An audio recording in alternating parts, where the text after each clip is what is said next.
దీన్ని కనపరుస్తారని మాట్లాడుతున్నాను. ఓ ప్రైజ్లో నిజమే ప్రభువా, ఇది ఒక మంచి అనగా సమయం. ఇంతవరకు నిన్ను ఆరాధించాను, ఇంతవరకు నిన్ను స్తుతించాను, నిన్ను మహిమపరిచాను. ఈ సమయంలో ప్రభా నీకు ఆశీర్వదించి నీ వాక్యాన్ని మా అందరితో మాట్లాడుతున్నాను. మా అందరితో మాట్లాడాలి. బ్రతుకులను కట్టేది, బ్రతుకులను మార్చి, బ్రతుకులను ప్రభు సరిచేసి నీ వాక్యం ఇక మాలో ఏ పాపం ఉందో, ఏ లోపం ఉందో, ఏ దోషం ఉందో ప్రతి దాన్ని మాకు తెలియపరిచి ప్రతిదీ ప్రభు విడిచిపెట్టి నీ సన్నిధిలో పరిశుద్ధత కలిగి జీవించే ఆ జీవితంగా మరల్చి నీ నామానికి మహిమ ఘనత భావాలు చెల్లించుకుంది మా ప్రభువును రక్షకుడైన యేసుక్రీస్తు గారు అని మరి వేడుకొనుచున్న మా పరమ తండ్రి ఆమేన్. కలుగునుగాక. జీవము కలిగిన దేవుని యొక్క శ్రేష్టమైన నామమును బట్టి మరి యొక్క కృప కలిగినటువంటి ప్రభు సన్నిధి పునరుత్థాన దినాన్ని మనందరికీ ఆశీర్వదకరమైనటువంటి దేవునితో సహవాసముతో దైవ సన్నిధిని అనుభవించి కృప కలిగినటువంటి దేవుని యొక్క సన్నిధానములో ప్రతి ఒక్కరూ కూడా మరి యొక్క జీవములోనికి మరి యొక్క శ్రేష్టమైనటువంటి ఆశీర్వదకరమైగా మన ఆత్మలను మన శరీర ప్రాణాత్మలను కలుగ చేసిన కృప కలిగిన దేవుడు మరి యొక్క సన్నిధిని మనకు అనుగ్రహించి మనలో జీవము కలిగిన దేవుని యొక్క వాక్యం ఆహారము చేత మన యొక్క దాహమును తీర్చడానికి, మన ఆకలిని తీర్చడానికి మనలను క్రీస్తు యొక్క స్వరూపముగా మార్చుకొని శ్రేష్ఠులుగా విలువైన వారుగా మార్చుకొని తన రాజ్యములను తీసుకెళ్ళడానికి కొద్ది కాలం దేవుడు మనకి సిద్ధపాటు కొరకు, లోకము నుండి ప్రత్యేకత, సిద్ధపాటు, నిత్య జీవానికి అర్హులుగా ఉండడానికి ఏర్పాటు చేయబడిన బిడ్డలు సంఘాన్ని ప్రభు రాకడకి ఎత్తబడినట్లుగా సిద్ధపరచడానికి దేవుడిచ్చిన అవకాశాలు, దేవుడిచ్చిన సేవకుడు, దేవుడిచ్చిన స్థలం, మందిరం, దేవుని యొక్క కార్యాభివృద్ధి పొందుకొని సంఘాన్ని మహిమగలిగిన సంఘంగా సిద్ధపరచడానికి దేవుడు తన కార్యములను ఉచితంగా మనకు అనుగ్రహించి దేవుడు మనలను ఆశీర్వదకరమైన బిడ్డలుగా చేస్తూ ఉన్నాడు. దీంట్లోనికి ప్రవేశించిన వారు ధన్యులు. దీంట్లో లేక జీవగలిగిన దేవుని సంఘములో ఉన్నవారు ధన్యతకరమైన వారు, విలువైనటువంటి వారు. ఇది చాలా శ్రేష్టమైనటువంటి ప్రభు సన్నిధి. ప్రతి ఆత్మకు, ప్రతి మనిషికి శ్రేష్టమైనటువంటి సన్నిధి ఇది. వెండి బంగారాలు ఇవ్వలేవు, ధనధాన్యాలు ఇవ్వలేవు, అధికారము లేక పదవుల వలన ఇది అనుగ్రహించబడేది కాదు. దేవుని ఉచిత కృపచేత ఉచితంగా సమకూర్చి ఏర్పాటు చేసి సిద్ధపరిచి ప్రభువే తన యొక్క ఏర్పాట్లను సంఘం కొరకు ఏర్పాటు చేసిన కార్యాలు.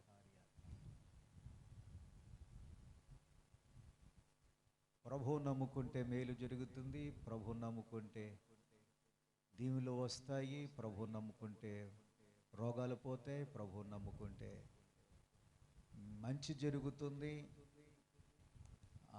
ప్రభువును నమ్ముకుంటే ఏ తెగులు రాదు, కీడు సంభవించదు అని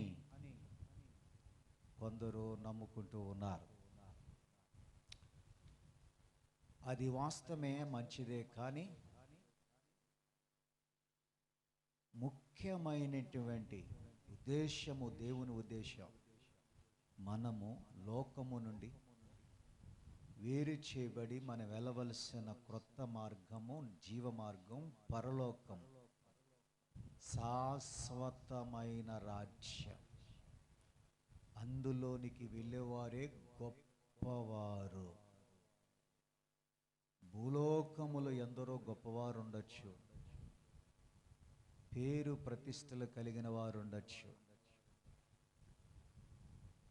వెండి బంగారములు ధనముతో నింపబడిన వారు ఉండొచ్చు, అధికార బలము, దేశాలకు నాయకులుగా పరిపాలకులుగా ఉండొచ్చు. ప్రాణమున్నంత వరకే ఆ యొక్క అధికారము, ఆ బలము, ఆ వెండి బంగారం ఆస్తి పాస్తులు, ఈ ప్రాణమున్నంత వరకు శరీరానికి ఇవన్నీ ప్రాణము పోతే ఏ విలువ కాదు.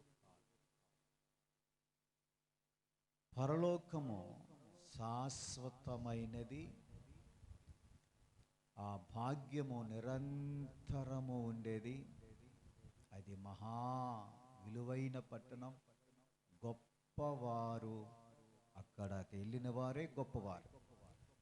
ప్రభు సన్నిధికి ఆయన తీసుకెళ్ళిన వారందరూ గొప్పవారు.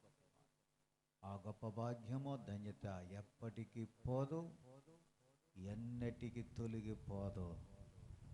అది శాశ్వతమైన మహాభాగ్యం. దాన్ని సంపాదించుకోవాలి. లోకములో ఏది ఉన్నా లేకపోయినా పరలోక నిత్య జీవం పోగొట్టుకోకూడదు. దాన్ని సంపాదించుకోవాలి. నిత్య జీవాన్ని సంపాదించుకోవాలి. దైవ జ్ఞానముతో నింపబడిన వారందరూ దాన్ని సంపాదించుకుంటారు. అజ్ఞానులు లోకాన్ని మీద ఆధారపడి లోకమే మహాభాగ్యమని నాశనమై దాని వలన వచ్చిన ప్రమాదం అగ్నిగుండం, నిత్య నాశనము, వేదన, నిత్యము క్షణము కూడా నెమ్మది లేకుండా నిత్యము బాధపడే స్థలము ఒకటి ఉంది. లోకమును ప్రేమించి లోకములో జీవిస్తూ లోకానుసారంగా ఉన్న వారికి అది నిత్య నరకాగ్ని ఉన్నది. దేవుని జ్ఞానములో సత్యమును, ప్రతి సత్యమైన దేవుని మాటను అనుసరించి జీవిస్తూ విశ్వాసము ద్వారా నిత్య జీవం పొందుకున్న వారి మహానీయులు, మహాభాగ్యము కలిగిన వారు, మహాధన్యులు. ఈ భాగ్యము గొప్పది. అక్కడికి వెళ్ళటానికి ప్రయాణము చేస్తున్నాం. ఇది ఆత్మీయ ప్రయాణము. ఇది అర్థము కానే కాదు. దీని యందు నిర్లక్ష్యంగా ఉండకూడదు. మన విశ్వాసము, మన రక్షణ విధానం, నిత్య జీవానికి అర్హులమైన మనము ప్రభు పిలుపు వరకు నమ్మకముగా, యథార్థంగా ప్రభు కొరకు జీవించి, ప్రభు రాకడకు ముందుగా ఆయన పిలిస్తే వెళ్ళాలి. నేను రానన్నే అనడానికి ఎవరు చాలరు. ఇంక నీ సమయమైంది రా అని పిలిస్తే వెళ్ళాలి. లేదు, నేను వస్తున్నాను, అందరినీ తీసుకెళ్ళిపోయే సమయం ఆసనం అయిపోయింది, రేపో మాపో నేను వస్తున్నానని ప్రభు బయలుదేరి వస్తే ప్రపంచములో అందరూ క్రైస్తవ జీవగ్రంథములో పేరు ఉన్నవారు మాత్రమే పరలోకం చేరుతారు. అది సంపాదించుకోవాలి. జీవగ్రంథములో పేరు ఉండినట్లుగా జీవించాలి. దాన్ని సంపాదించుకోవాలి. నిత్య జీవం, జీవగ్రంథములో పేరు ఉన్న వాళ్ళకి నిత్య జీవం అంటే, నిత్య జీవం అంటే నిత్యము జీవింతారు. ఇంకా మరణం లేదు, అంతం లేదు, నాశనం లేదు, మార్పు లేదు. మార్పు శరీరానికి కానీ, ఆత్మకు కానీ, పరలోక పట్టణానికి కానీ మార్పు ఉండదు. ఒకే రీతిగా తరతరాల యుగాలు ఉండేది.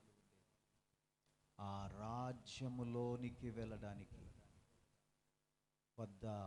కొంత వ్యవధి కాలాన్ని దేవుడు సంఘానికి ఇచ్చాడు. ఇంకా అనేక మంది నాశనంలో ఉన్నారు, వారికి కూడా రక్షణ కలగాలని దేవుని ఆశ, వారందరూ రక్షణ పొందాలని ప్రార్థన చేస్తున్నారు. మీరు కూడా చేస్తున్నారని నేను అనుకుంటున్నాను. గ్రామం కొరకు, ప్రజల కొరకు ప్రార్థన చేయాలి. ఇప్పటికే చాలా అడ్డులు, ఆటంకాలు సువార్తకి కొన్ని రాష్ట్రాల్లో బంధించబడిపోయాయి. ప్రకటించడానికి, సువార్తను చెప్పడానికి వీలు లేదు. బయట కూటాల్లో ఉండవు, సభలు ఉండవు, వీధి కూటాలు ఉండవు, అన్నీ బంద్ అయిపోయాయి. కొన్ని రాష్ట్రాల్లో చాలా భయంకరమైనది చట్టాన్ని తీసుకొచ్చి ఇబ్బంది పెడుతున్నారు. 3-4 రాష్ట్రాల్లో జరిగిపోయింది. త్వరలో తెలుగు రాష్ట్రం, మన రాష్ట్రం తెలంగాణ ఏం జరుగుతుందో ఇవన్నీ మా క్రైస్తవ జీవితాలకి చాలా వేగంగా దూసుకుని వస్తుంది. ఇవన్నీ ఆపు చేయడానికి పైనుండి అన్నీ జరుగుతూ వస్తున్నాయి. త్వరలో సువార్త కరువవుతుంది, వాక్యం నెరవేర్పు కాబోతుంది, దేవుని వాక్యం కరువవుతుంది అనేది లేఖనాల్లో ప్రవక్తలు చెప్పినటువంటిది ఈ దినాలలో ఖచ్చితంగా నెరవేరుతూనే ఉంది. వాక్య కరువు ప్రభు రాకడకి దగ్గరై ఉన్నది.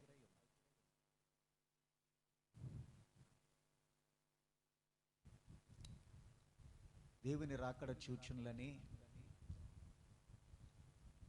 శ్రీలంకలో కరువు వచ్చి మలమల మాడిపోతుంటే, రోదన, ఆ బాధ, వేదంలో ఉంటే క్రైస్తవులు సువార్తను నిమిత్తమై ప్రకటిస్తూ ఈ కరువు, ఈ బాధ, ఇవన్నీ ప్రభు రాకడ సూచనలు లేఖనం తెలియజేస్తుంది. ఈ కరువులు ఇదిగో మన దేశానికి కరువు సూచన, వాక్యం నెరవేర్పు జరిగిపోతుందని మాట్లాడుతూ ఉంటే ఆ సేవకుల సంఘాలని చితగొట్టేసి పాస్టర్ గారు వాళ్ళందరిని పట్టి కొడిగారు. అక్కడ నోరీపి మాట్లాడడానికి, వాక్యం సత్యము నెరవేరుతుంది అని మాట్లాడితే ఆ బాధలో, కరువులో ఉన్న ప్రజలు వచ్చి వాళ్ళందరినీ చితగొట్టారు. శ్రీలంకలో జరిగింది ఈ కథ. చాలా చోట్ల మందిరాలు, చాలా చోట్ల సేవకులని చంపేశారు. ఆ మిషన్లతో లాగపడేస్తున్నారు. మందిరాలు ఘోరంగా ఉంది.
ప్రభు రాకడా, ప్రభు రాకడకు సూచనలు.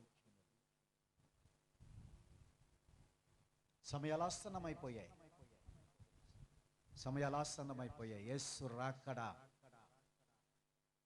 రేపో మాపో అనే పరిస్థితిలో దేవుని రాకడ ఉంది.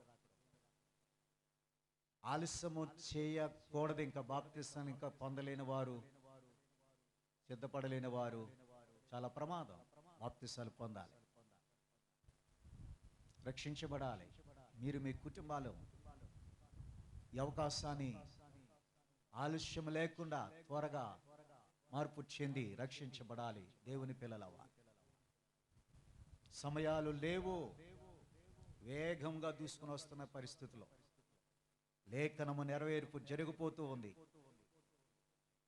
ఏమి ఏమి ఏమి చెప్పారో యేసయ్య ప్రతి ఒక్కటి జరుగుకుంటూ వేగంగా జరిగిపోతూ ఉన్నాయి. నేను ఇలాగా ఉంటాను, నేను సగం భక్తితోనే ఉంటాను, ఇలాంటి విశ్వాసం సరిగా లేకపోయినా ఏదో పేరుకి క్రైస్తవునిగా ఉన్నాను అని ఒకవేళ ఈ స్థితిలో జీవిస్తే మేలుకోమని దేవుని సేవకునిగా తెలియజేస్తున్నాను. ఇప్పుడు మేలుకోకపోతే మరలా ఎన్నడూ దొరకలేనటువంటి ఆ భాగ్యాన్ని పోగొట్టుకుంటాం. గనుక అంచె దినములను గురించి లేఖనములు అనేక సంగతులు రాయబడ్డాయి, ప్రకటించబడుతూ ఉన్నాయి, అనేక సంగతులు హెచ్చరించబడుతూ ఉన్నాయి. గనుక ప్రభువు పునరుత్థానుడై సమాధులను తిరిగి లేచిన ఆరోహణమై వెళ్ళిన నాటి నుండి మొదటి సంఘము నుండి అంచె దినములు ప్రారంభమై నేటి కాలములో చిట్ట చివరి దినాలు. గనుక గమనించాలి. దయచేసి నిర్లక్ష్యంగా ఉన్నవారు, క్రైస్తవ బిడ్డలు, మీరు ఆత్మీయ బిడ్డలుగా, పరిపూర్ణులుగా, మంచి విశ్వాసం కలిగి, మంచి భక్తి కలిగి, ఇదియే మనము సమృద్ధిగా కలిగి ఉండాలి. లోకాన్ని విడిచిపెట్టు, లోకంలో ఉన్నవి సమస్తమును విడిచిపెట్టి దైవ చిత్తం ఏంటి తెలుసుకుని దైవ చిత్తానుసారంగా నడవటంలో పరిపూర్ణులు అవ్వాలి. మరొకసారి మెలుకు చేస్తున్నాం, మరొకసారి మీకు హెచ్చరించబడుతున్నాయి. మేలుకోండి. మేలుకునే సమయం, చివరి టయాలలో మేలుకునేటువంటి దినాలు. గనుక అందరూ మేలుకోవాలి, నిర్లక్ష్యంగా ఉండకండి. వాక్యము ముగింపు అవుతే, వాక్యము కొరత వస్తే, వాక్యం నీకు అందకపోతే భ్రష్టులైపోతావు. విశ్వాసంలో సరిగా లేకపోతే, బలమైన ఆత్మీయ జీవితం లేకపోతే, వాక్యము లేని కాలములో మనము పాడైపోయి పతనమైపోతాం. గనుక సమృద్ధమైన ఆధ్యాత్మికముగా వాక్యమందును, విశ్వాసమందును, పరిశుద్ధాత్మ యొక్క సహవాసము బలముతో మనం నడిపించబడాలి. గనుక దేవుని బిడ్డలారా, మీరు మీ కుటుంబంలో మీ పిల్లలు, యవనస్తులు అందరూ కూడా మార్పు చెంది రక్షించబడి సిద్ధపడాలి. మళ్ళా చెప్పడానికి అవకాశాలు ఉంటాయో ఉండవో. గనుక దేవునికి సమస్తం తెలుసు. ప్రారంభకుడు ఆయనే, ముగింపు చేసేవాడు ఆయనే. కాలాల పరిస్థితులను నియమించి చెప్పగలిగిన వాడు ఆయనే. సమస్తమును ఎరిగిన దేవుడు ముందుగా రాయించి సంఘాలకి, ప్రజలకు హెచ్చరిస్తూ ఉన్నాడు. దేవునికి స్తోత్రం కలుగునుగాక. మనము పరలోక పౌరులమై ఉండాలి, పరలోక వాసులము, దేవుని వారసులము, పరలోక సంబంధులము, ఈ లోక వారము కాం. గనుక మనము త్వరలో పరలోకము మహిమలోనికి వెళ్ళిపోతున్నాం. అక్కడే మన నివాసము, మన గుడారాలు, దేవునితో నిరంతరం సదాకాలము ఉండేది. గనుక అక్కడికి మన ప్రయాణం. అది లేకపోతే నిరంతరము మండుచున్న అగ్నిగుండం తప్ప మరొకటి అక్కడ ఉండదు. మరి యొక్క ఆనందం, సంతోషం ఎప్పటికీ ఉండదు. ఎప్పటికీ నవ్వు ఉండదు, సంతోషం, నెమ్మది ఉండదు. నవ్వెందుకు? నెమ్మది ఒక్క క్షణం నెమ్మది ఉండదు. దేంట్లో నడుస్తావు? దేని కొరకు సిద్ధపడతావు? మరొకసారి నేను దేవుని సేవకునిగా మీకు జ్ఞాపకం చేస్తున్నాను. దేవునికి స్తోత్రం కలుగునుగాక. ఈ దినము దేవుని యొక్క వాక్యాన్ని ధ్యానం చేసుకుందాము. వాక్యంలోనికి వెళ్ళక ముందు సహోదరి భారతి గారు ప్రార్థన కోరమని కోరారు. ఓ, చిన్న అబ్బాయి ఎగ్జాము రేపటి దినాన్ని రాయబోతున్నాడు. అలాగే ఉద్యోగం కొరకు పెద్ద కుమారుడు ప్రయత్నం చేస్తున్నాడు. ఇద్దరు కొరకు ప్రార్థన చేయమని, సంఘ బిడ్డలతో ప్రార్థన చేయించమని ఫోన్ చేసింది ఆ సహోదరి. గనుక ఒక్క నిమిషం వారి కొరకు ప్రార్థన చేద్దాం. మహోన్నతుడైన మా ప్రియ తండ్రి, నాతో అందరూ ఏకీభవించండి. భారతి గారు వారి యొక్క చిన్న కుమారుడు వెంకట్ కొరకు, అలాగే రతన్ పెద్ద కుమారుడు ఉద్యోగం కొరకు, చిన్న కుమారుడు ఎగ్జామ్ రాయబోతున్నాడు మంచిగా ర్యాంక్ రావడానికి. ఒక్క నిమిషం. మహోన్నతుడే సన్నాసీనుడా యేసు రాజా దివ్య తేజ స్తుతి సింహాసనాసీనుడా యేసు రాజా దివ్య తేజ అద్వితీయుడవు పరిశుద్ధుడవు అతి సుందరుడవు నీవే ప్రభు. అద్వితీయుడవు పరిశుద్ధుడవు అతి సుందరుడవు నీవే ప్రభు. నీతి న్యాయములని సింహాసనాధారం, నీతి న్యాయములని సింహాసనాధారం, కృపా సత్యములని సన్నిధాన వార్తల్లో, కృపా సత్యములని సన్నిధాన వార్తల్లో, స్తుతి సింహాసనాసీనుడా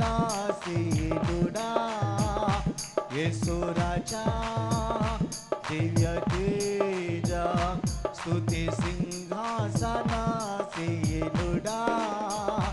యేసు రాజా దివ్య తేజ. బలియు వార్పణ కోరవు నీవు, బలి అయితివినా దోషముకై. బలియు వార్పణ కోరవు నీవు, బలి అయితివినా దోషముకై. నా హృదయమే ప్రియమగు ఆలయం, ప్రియమగు ఆలయం, గమునే చేసిద నిరతం, స్తుతియాగమునే చేసిద నిరతం. స్తుతి సింహాసనాసీనుడా యేసు రాజా దివ్య తేజ, స్తుతి సింహాసనాసీనుడా యేసు రాజా దివ్య తేజ. పోరాత్మనులే నింగిలో మృగంగా రాజాది రాజానివే వచ్చువేళ. పోరాత్మనులే నింగిలో మృగంగా రాజాది రాజానివే వచ్చువేళ. సంశిఖతతో వెలిగే శీతితో, సంశిఖతతో వెలిగే శీతితో, పెండ్లి కుమారుడా నిన్నెదుర్కొందును, పెండ్లి కుమారుడా నిన్నెదుర్కొందును. స్తుతి సింహాసనాసీనుడా యేసు రాజా దివ్య తేజ, స్తుతి సింహాసనాసీనుడా యేసు రాజా దివ్య తేజ. హల్లెలూయా. పరిశుద్ధ గ్రంథము నుండి రూతు గ్రంథం ధ్యానములు చేస్తూ ఉన్నాం. రూతు గ్రంథములో మొదటి అధ్యాయం మొదటి వచనములో వ్రాయబడినటువంటి మాటను మరొకసారి మనము చదువుకుందాం.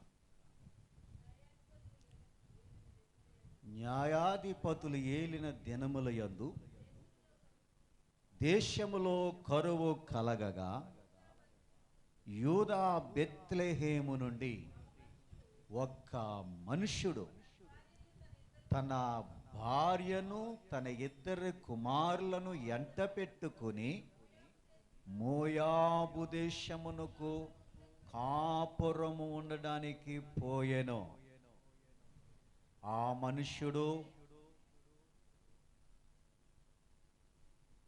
మనుష్యుని పేరు ఎలీమెలెకు.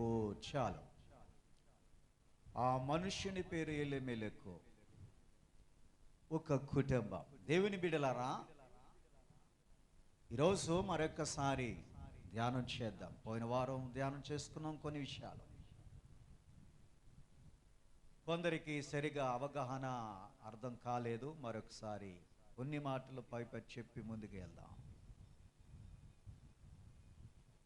రూతు గ్రంథములో రాయబడినటువంటి ఈ మొదటి అధ్యాయం మొదటి వచనములో ఉన్నటువంటి కుటుంబం న్యాయాధిపతులు ఏలుతున్న దినాలలో ఆ దేశానికి, అనగా యూదా బెత్లెహేమ్ అనే ఆ దేశానికి కరువు వచ్చింది. ఆ కరువు కాలమందు ఒక కుటుంబం ఎలీమెలెకు తన భార్యను ఇద్దరు కుమారులను ఎంట పెట్టుకుని మోయాబు దేశమునకు వెళ్ళిపోయిన కుటుంబం. అక్కడ కాపురము ఉండడానికి వెళ్ళిపోయిన కుటుంబం. ప్రియమైన దేవుని బిడ్డలారా, కరువు ఉంది గనుక బ్రతకటానికి ఎక్కడెక్కడికో ప్రయాణాలు చేస్తూ ఉన్నా. ఆనాడు ఆ కరువు దినములలో ఒక కుటుంబాన్ని గురించి స్పష్టంగా దేవుడు వ్రాయించినటువంటి ఆ కుటుంబము, ఆ కుటుంబము ద్వారా సంఘానికి హెచ్చరించి, ఆ కుటుంబము ద్వారా లోటు పాటు ఏంటో, బాధ ఏంటో, కష్టం ఏంటో, వారికి ఉన్న ఇబ్బంది ఏంటో, వారి స్థితిగతులు ఏంటో, ఆ కుటుంబం ద్వారా మనకు, మన కుటుంబాలకు పాఠాలు నేర్పించడానికి దేవుడు వ్రాయించినటువంటి చక్కని కరువు కాలంలో కుటుంబాన్ని గురించి తప్పిపోకుండా లేఖనాల్లో దేవుడు రాయించాడు. అనేకమైన కుటుంబాలు లోకములో జీవిస్తున్న కాలం ఇది. కొన్ని సందర్భాలలో బ్రతకలేక కరువు ఉండి ఇక్కడ కాదు ఎక్కడికో వెళ్ళి మరి యొక్క దేశమునకు వెళ్తున్నారు, మరి యొక్క ప్రాంతానికి వెళుతున్నారు. కొందరు మేలుకరంగా ఉన్నారు, క్షేమముగా ఉన్నారు, కొందరు నష్టపోతున్నారు, తిరిగి దేశానికి చేరుకోలేని పరిస్థితి, రోధనలు చేస్తున్నారు. యూట్యూబ్లో అనేక మంది, వేలాది మంది బాధలు, వారి ఇబ్బందులు, నరకయాతన చూస్తూ ఉన్నా. బ్రతకడానికి వెళ్ళి కొందరు చాలా నష్టపోయి తిరిగి దేశానికి చేరగలనా, కుటుంబానికి చేరగలనా, నా కుటుంబాన్ని చూడగలనా, నా స్థితి ఏంటి, నా పరిస్థితి ఏంటి అనేటువంటి వేదన, బాధ, రోధనలు చేస్తున్నారు ఫోన్ల ద్వారా. ఈ దేశంలో నా నాయకుడికి ఫోన్ చేస్తున్నారు, నాయకుడి వరకు ఈ మాటలు చేరేదాకా ఈ ఫోన్ల ద్వారా ఈ యొక్క వాయిస్ తెలియచేయండి, నన్ను రక్షించండి, కాపాడండి అని రోదన చేసి సీక్రెట్గా ఏడుస్తూ ఎన్నో బాధల్లో పడుతున్నటువంటి కుటుంబాలు, లేక వ్యక్తిగతంగా స్త్రీ పురుషులు కూడా ఉన్నారు. ప్రియులారా, దేవుడు ఈ ఆలోచన ఉన్నతమైనటువంటి ఆలోచన. దేవుడు ఎప్పుడు కూడా దరిద్రులుగా, పేదవారుగా, శాపగ్రస్తులుగా, అసహ్యులుగా ఉండాలని ఎప్పుడు కోరుకునే దేవుడు కాదు. దేవుని యొక్క ఆలోచనలు ఉన్నతమైనవి. దేవుని ఆలోచనలు తనని నియమించుకుని ఏర్పాటు చేసి పుట్టించుకున్నటువంటి తన బిడ్డల కొరకు దేవుని యొక్క ఆలోచనలు ఉన్నతమైన ఆలోచనలు. కన్నా తల్లిదండ్రులు బిడ్డల పట్ల పేదవారుగా ఉన్నా నేను ఎలాగోలాగా కష్టపడి తండ్రి అనుకుంటాడు నా కుమారుని భవిష్యత్తులో వాడిని గొప్పవాడిగా చేయాలనుకుంటాడు. చదువు లేకపోయినా, కూలి పని చేసినా, కష్టపడి కష్టార్జితంతో ఎండలో పడి వానలో పడి 24 గంటలు కూడా శ్రమ అనుకోకుండా కుటుంబం కొరకు, పిల్లల కొరకు భర్త ప్రయాసము లేక తల్లి యొక్క ప్రయాసం, ఆ బిడ్డలు కన్నా బిడ్డలని ఎప్పుడూ కూడా వీడి దరిద్రుడిగానే అలగొండాయి, వీడెప్పుడు కూడా చెత్తగానే ఉండాయి అని ఏ తండ్రి కూడా అనుకోడు. వీడి నాశనం అయిపోవాలి, ఈ స్థితి ఎలాగో ఉండాలి అనుకోడు. ఒకవేళ అతడు అన్నాడంటే అతడు పిచ్చివాడై ఉండాలి. ఏమీ లేకపోయినా కష్టపడి తన బిడ్డలను భవిష్యత్తులో గొప్పలుగా ఉండాలి, నా బిడ్డ మంచిగా ఉండాలి, కన్నా బిడ్డల గురించే నువ్వంత ప్రేమ నీకుంటే, క్షణము, కొంతకాలము, కొంత సమయము ఉండి ముగించి వెళ్ళిపోతున్న మనకి అంత ప్రేమ ఉంటే, నిరంతరము ఉన్నవానికి ఆయనకి ఎంత ప్రేమ మనుషుల పట్ల, శాశ్వతమైన ప్రేమ. నీ తల్లి అయినా ఒకవేళ మర్చిపోవచ్చేమో, కన్నా ప్రేమ మారవచ్చేమో, నీ తండ్రి అయినా మర్చిపోవచ్చేమో, నిన్ను విడిచిపోవచ్చేమో, నేను నిన్ను ఎన్నడూ విడవను, నిరంతరము నీ జీవితాంతము నిన్ను ప్రేమించేవాడు నేనని నీ తండ్రి అయిన దేవుడు తెలియజేస్తున్నాడు. ఆయన ప్రేమ గొప్పది గనుక తను పుట్టించిన బిడ్డలు మానవులని గొప్పవారుగా ఉండాలనుకుంటున్నాడు, ఘనమైన బిడ్డలుగా ఉండాలనుకుంటున్నాడు, విలువైన వారుగా ఉండాలనుకుంటున్నాడు, ఆశీర్వదించబడిన బిడ్డలుగా ఉండాలనుకుంటున్నాడు. తన బిడ్డలు గొప్పవారు, ఎందుకంటే ఆయన గొప్ప దేవుడు గనుక. తన యందు విశ్వాసం ఉంచి తను నమ్ముకున్నటువంటి బిడ్డలందరూ, మానవులందరూ కూడా, నమ్మకపోయినా విశ్వాసం లేకపోయినా పిల్లలందరూ కూడా మంచిగా ఉండాలని కోరుకున్న వాడే దేవుడు. నమ్మకపోయినా దేవుని విసర్జించిన ఆ మనుషులను ప్రేమించగలిగిన వాడు ఆయనే. తెలియక విసర్జిస్తున్నాడు, తెలియక దూరం అవుతున్నాడు,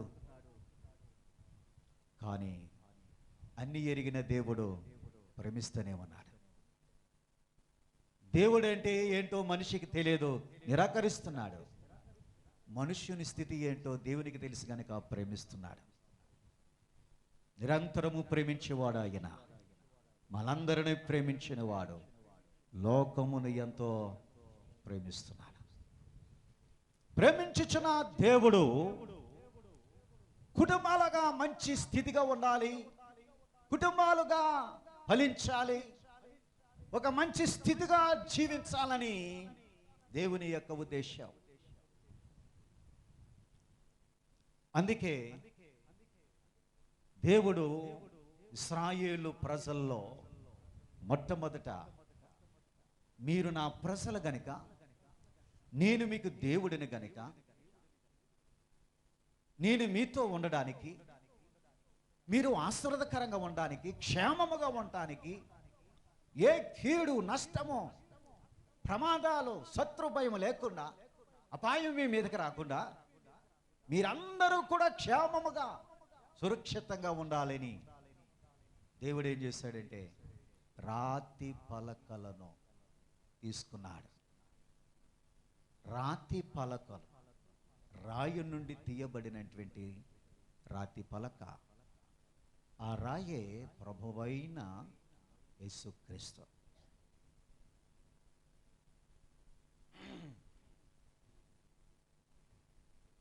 మర్మముతో కూడినటువంటివి కనుక మీరు జాగ్రత్తగా గ్రహించుకోవాలి. బండ నుండి తీయబడినటువంటి, రాతి నుండి తీయబడినటువంటిది. పేతురు ఈ బండ పైన సంఘాన్ని కడతాను. ఈ బండ అంటే యేసు ప్రభు వారి బండ. ఆ బండ ఇశ్రాయేలు కాలములో ఆ బండతో మాట్లాడంటే మరొకసారి కర్రతో కొట్టాడు మోషే. బండలోంచి నీళ్ళు వచ్చాయి. ఆ బండ క్రీస్తే. ఇవన్నీ క్రీస్తుకు సాదృశ్యమైనవన్నీ కూడా పాత నిబంధనలో చూపించుకుంటూ వచ్చాడు. క్రొత్త నిబంధనలో ప్రత్యక్షపరుచుకున్నాడు. క్రీస్తుకు సాదృశ్యమైనటువంటిది పలకలు బండ నుండి తీయబడినటువంటిది. ఆ పలకల మీద, రాతి పలకల మీద దేవుడు రాసినటువంటి, వ్రేలుతో రాసిన మొట్టమొదటి ఆజ్ఞలు. ఆ 10 ఆజ్ఞల్లో ఆయన రాయడం ప్రారంభించాడు. మొదటిది, నీ పూర్ణ హృదయముతో, నీ పూర్ణ మనస్సుతో నీ తండ్రి అయిన దేవునిని ప్రేమించాలి. పూర్ణ మనస్సుతో, సగం భక్తితో కాదు, నమ్మకార్థంతో కాదు, పూర్ణ మనస్సుతో ఆరాధించాలి. పూర్ణ హృదయంతో ప్రేమించాలి. పూర్ణ ఆత్మతో దేవుని మాటను అంగీకరించాలి. దేవుని వాక్యములు నడవాలి. పరిపూర్ణంగా ప్రేమించాలని అన్నాడు. పూర్ణ మనస్సు, మళ్ళీ దాంట్లో తేడా ఉండకూడదు. దేవుని ఆరాధిస్తున్న నీవు, ప్రేమిస్తున్న నీవు హృదయపూర్వకం పరిపూర్ణంగా, అది మొట్టమొదటిదే. రెండవది చెప్పాడు, నేనే దేవుడను, మరి ఏ దేవుడు మీకు ఉండడానికి లేదు. చేసుకునకూడదు. పైన ఆకాశం అందు కానీ, భూమి కింద కానీ, భూమి కింద నీళ్ళ యందు కానీ దేని స్వరూపమైనను మీరు చేసుకునకూడదు. దానికి మీరు సాగిలా పడకూడదు. నేను సర్వశక్తి కలిగిన దేవుడు, ఏ రూపమును చేసుకోవడానికి లేదన్నాడు. శిలువ రూపములో సాగిల పడకూడదు. యేసు ప్రభు రూపం చేసుకుని సాగిల పడకూడదు. మరియమ్మ రూపం చేసుకుని సాగిల పడకూడదు. ఆకాశంలో సూర్యుడి నక్షత్రం కానీ ఏదైనా చేసుకుని సాగిల పడకూడదు. ఏ రూపము చేసుకోకూడదు అని చెప్పాడు. నిన్ను వలని పొరుగువానిని ప్రేమించాలి. నీ తల్లిని తండ్రిని సన్మానించి, దొంగిలించవద్దు, నరహత్య చేయొద్దు, అబద్ధ సాక్ష్యాలు చెప్పవద్దు. ఈ రీతిగా 10 ఆజ్ఞలు దేవుడు రాసి ఇచ్చాడు.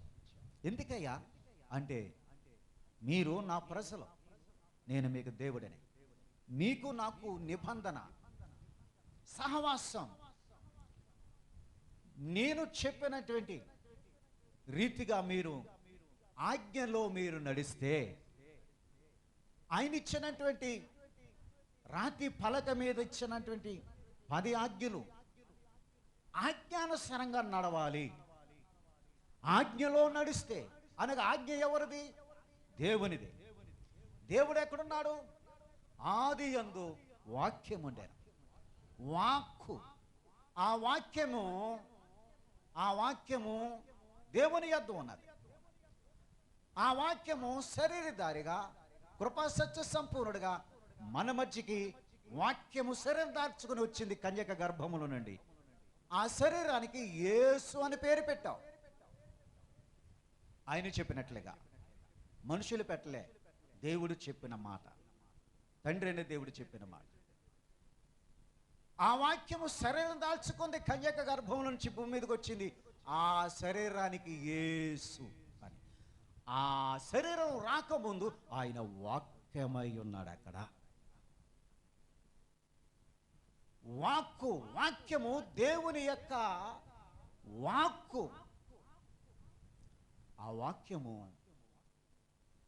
దేవుడు ఇశ్రాయేలుల కాలములో అక్షరముగా రాతి పలక మీద రాశాడు. గనుక అది ఏం జరిగింది చెప్పాను నేను.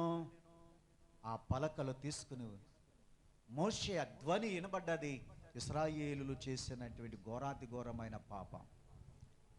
ఆ ధ్వని వినబడగా దేవుడు అంటున్నాడు, అది జయధ్వనిలో ఉందేటి అంటే కాదు, అది చాలా భయంకర ధ్వని, ఏదో జరుగుతుంది, నేను వెళ్ళాలి అని బయలుదేరి పలకలు పట్టుకుని వెళితే మనుషులు చేసిన ఘోరమైనటువంటి ఆ దోషానికి పాపానికి మోషే తట్టుకోలేక పలకలు విసిరివేసి ఆ పలకలో అగ్ని గనుక, దేవుని వాక్యం అగ్ని గనుక దహించబడి అది కాల్చబడ్డది. అక్కడ పలకలు పగిలాయి, శిథిలమైపోయాయి, దూడ కాల్చబడ్డాది. ఎందుకు పగిలిపోయిందంటే ప్రియులరా, వాక్యం లేక రాతి పలకల దానికి సాదృశ్యం ఎవరునంటే యేసుక్రీస్తే. అలాగే యేసుక్రీస్తు మానవుల పాపములను తట్టుకోలేక, మానవుల అపరాధాలు తట్టుకోలేక ఆయన కలవరి సిలువలో ఆయన వాక్యమైన దేవుడు పగిలిపోయాడు. మనుషుల అపరాధాల నిమిత్తమై పగిలిపోయాడు. పగిలిపోవడానికి ఎందుకు పగిలిపోయాడు? మనలను పాపము నుండి విడిపించి నవీన స్వభావంగా క్రొత్తవానిగా చేయడానికి మరి యొక్క వాక్యాలు చెప్పి మీకు హెచ్చరించాను. ఎలా పగిలిపోయావు నీ మొదటి జీవితం అని అంటే, కుమ్మరవాని చేతిలో మట్టి పాత్ర పగిలిపోగా కుమ్మరవాడు మళ్ళా దాని అంతటిని తీసుకుని మరి యొక్క మొదటి బ్రతుకు పగిలిపోతే రెండవసారి తండ్రి ఆలోచన తన చిత్త ప్రకారంగా ఒక క్రొత్త పాత్రగా, ఒక క్రొత్త జీవితంగా మార్చి అది ఆ పాత్ర తండ్రికి మహిమార్థంగా ఘనత కలిగిన పాత్రగా దేవునికి ఉపయోగపడే జీవితంగా ఉండడానికి ఒక మనిషిని దేవుని కొరకు మార్చుకుంటున్నాడు అని అర్థం. కుమ్మరవాని చేతిలో పాత్ర అనగా ఒక మనిషిని జీవితం, నీ మొట్టమొదటి జీవితం, నీ పాప బ్రతుకు, నీ యొక్క సొంత జీవితం, నీ సొంత ఆలోచన బట్టి, నీ సొంత చిత్తాన్ని బట్టి పాపములో కొనసాగి పగిలిపోయావు. రెండవసారిగా ఆయన మన నూతనంగా చేసి పనికొచ్చే పాత్రగా మార్చుకున్నాడు. అదే జీవితాన్ని బాగు చేశాడు. అదే మట్టి పాత్రను పగిలిపోయిన దాన్ని మరొక పాత్రగా కుమ్మరవాడు చేసినట్లుగా నేను మిమ్మల్ని ఇశ్రాయేలులారా నేను చేయలేదా అని అన్నాడు.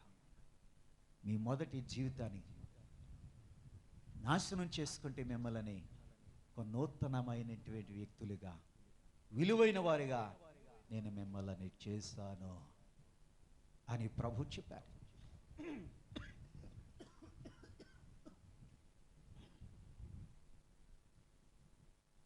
హల్లెలూయా.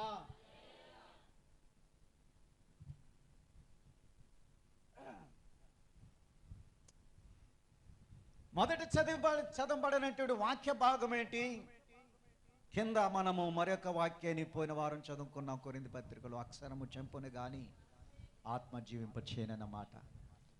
ఇప్పుడు దేవుడు ఇశ్రాయేలు ప్రజలకి క్షేమము, సుఖము, సురక్షిత, ఆశ్రదము, జయము, నెమ్మది, మనశ్శాంతి, ప్రభునందు ఆనందంగా ప్రయాణం చేయండి అని ఇశ్రాయేలుకి దేవుడు వాక్యాన్ని ఇచ్చాడు, ఆజ్ఞలు ఇచ్చాడు. ఆజ్ఞలో నడవాలి అని. లోకం చెప్పినట్లుగా కాదు, మీ సొంత ఆలోచనలు బట్టి కాదు, మీ సొంత నిర్ణయాలు బట్టి కాదు, దేవాతి దేవుని యొక్క ఆలోచన మేరకు ఆయన మనకిచ్చాడు ఆజ్ఞలు. ఆజ్ఞానుసారంగా కొనసాగాలి. అంటే ఆజ్ఞలో నడవాలి, వాక్యములో నడవాలి, ఆయన మాటలో నడవాలి. ఏం కలుగుతుంది? మేలు. ఏం కలుగుతుంది? క్షేమం, అభివృద్ధి.